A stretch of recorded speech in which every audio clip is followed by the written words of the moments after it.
अपने मसाइल को हल करने के लिए सब्सक्राइब करें आपके मसाइल का हल। बिस्मिल्लाहिर्रहमानिर्रहीम नहमदुहु व नुसल्ली अला रसूलिहिल करीम। गुज़श्ता रात एक बहुत ही अफसोसनाक वाक़या पेश आया। हज़रत अक़दस हज़रत मौलाना तारिक जमील साहब के बेटे आसिम जमील की डेथ हुई और एक बड़ी सबको फ़िक्र लाहिक हो गई कि ये कैसे हो गया, क्या हो गया।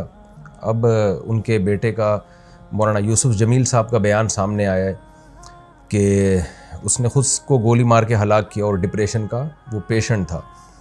सबसे पहले तो हम दुआ करते हैं अल्लाह ताला उसकी मग़फ़िरत फ़रमाए और हज़रत अक़दस हज़रत मौलाना तारिक जमील साहब और उनके तमाम लवाहिक़ीन, बेटे की वालदा जो थी उनको भी और भाइयों को अल्लाह सब्र जमील की तौफ़ीक़ अता फ़रमाए और उस बेटे को उस जहाँ की भलाइयाँ नसीब करे अल्लाह ताला, उसके सग़ाइर कबाइर ख़ताओं को अल्लाह माफ़ करे। मैं जो ये बयान रिकॉर्ड करवा रहा हूँ इसका एक बड़ा मकसद जो है वो उन लोगों को जवाब देना है जो इस अमल को ख़ुदकुशी करार दे रहे हैं, क्योंकि मैंने भी कुछ कमेंट्स पढ़े हैं, कुछ लोगों के नेगेटिव कमेंट्स हैं। आपको पता है कि दीनदार तबके की तरफ से कुछ लोग ऐसे मुखालिफ लोग हैं उलमा के, दीनदारों के, कि उनको मौका चाहिए होता है प्रोपेगेंडा करने का। हमारे यहाँ ये बात मशहूर है अल्हम्दुलिल्लाह। हमारे यहाँ दीनदार तबका, चाहे उलमा का हो, कुर्रा हज़रात का हो, हाफिज़ों का हो, अल्हम्दुलिल्लाह उनमें ख़ुदकुशी का रेशो ना होने के बराबर है। उनके घरों में भी और उनके ख़ुद उनमें भी कोई भी ख़ुदकुशी नहीं करता। और ये बात बड़े फ़ख्र से बयान की जाती है कि कारी हज़रात की तनख़्वाहें देखें आप, आइम्मा किराम की तनख़्वाहें देखें, उनके मसाइल देखें, उसके बावजूद वो ख़ुदकुशी की तरफ नहीं जाते, इसलिए कि अल्लाह ने उनको सब्र दिया है। और याक़ूब अलैहिस्सलाम को हम देख लें ना कि सारी ज़िंदगी बेटे के गम में रोते रहे मगर ख़ुदकुशी की तरफ नहीं गए। तो यहाँ बहुत से लोग ये सवाल उठा रहे हैं कि इतना दीनदार घराना और बेटे ने ख़ुदकुशी कर ली। इसका जवाब मौलाना यूसुफ जमील साहब की तरफ से अल्हम्दुलिल्लाह आ चुका है कि वो भाई डिप्रेशन का पेशेंट था, वो उसको इलेक्ट्रिक के झटके दिए जाते थे, मेडिसिन खाता था वो, और डॉक्टरों ने ये भी हिदायत की हुई थी कि इसके पास कोई ना कोई रहना चाहिए, कुछ भी कर सकता है। तो ये जवाब मैं समझता हूँ काफ़ी है उन लोगों का मुंह बंद करने के लिए जो इस अमल को ख़ुदकुशी करार दे रहे हैं। लेकिन आपको पता है जो फितना परस्त लोग होते हैं उनको बातें करनी है। बाज़ लोग ये भी तबसरा कर रहे हैं कि हर ख़ुदकुशी डिप्रेशन में ही होती है, टेंशन में ही होती है, खुशी में तो कोई भी ख़ुदकुशी नहीं करता। तो देखें ये टॉपिक डॉक्टरों का है, डॉक्टर बताते हैं और हमने मुशाहिदा भी किया है कि डिप्रेशन दो तरह की होती है। एक डिप्रेशन तो आम लोग जो दुनिया की मोहब्बत में डिप्रेशन में गए हुए हैं, एक डिप्रेशन वो होती है जो किसी दिमागी बीमारी की वजह से होती है।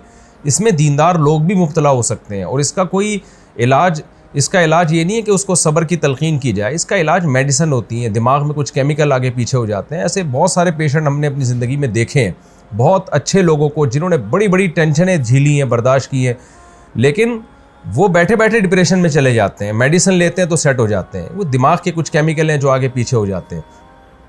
यही वजह है, और ये नई बीमारी नहीं है, सदियों पुरानी बीमारी है। यही वजह है कि उलमा किराम ने ये मसला तलाक़ के मसाइल में बयान किया और क़त्ल क़िसास वग़ैरह के मसाइल में बयान किया कि इंसान पर कुछ कैफ़ियत ऐसी आ जाती हैं कि जिसमें वो अपने कौल व अमल का ज़िम्मेदार नहीं होता और उसके कौल व अमल पे उसको ना गुनाह मिलता है, ना उसको दुनिया में सज़ा मिलेगी, ना आखिरत में सज़ा मिलेगी। ये वो जब है जब इंसान की दिमागी सलाहियत काम करना छोड़ दे। तलाक़ आपको मालूम है कितना हसास मामला है, शदीद गुस्सा में भी अगर इंसान हो तो तलाक़ वाक़ हो जाती है। सलासुन जिद्दुहुन्न जिद्दुन व हज़्लुहुन्न जिद्दुन, इस हदीस की रोशनी में। लेकिन उलमा ने बयान किया कि अगर कोई डिप्रेशन का पेशेंट है और उसके पास क़राइन है और वो उसका दिमाग सही काम नहीं कर रहा, ऐसी सूरत में वो बीवी को 100 तलाक़ें भी दे देगा तो नहीं होंगी, इसलिए कि उसका दिमाग ही काम नहीं कर रहा है ऐसे मौके पे।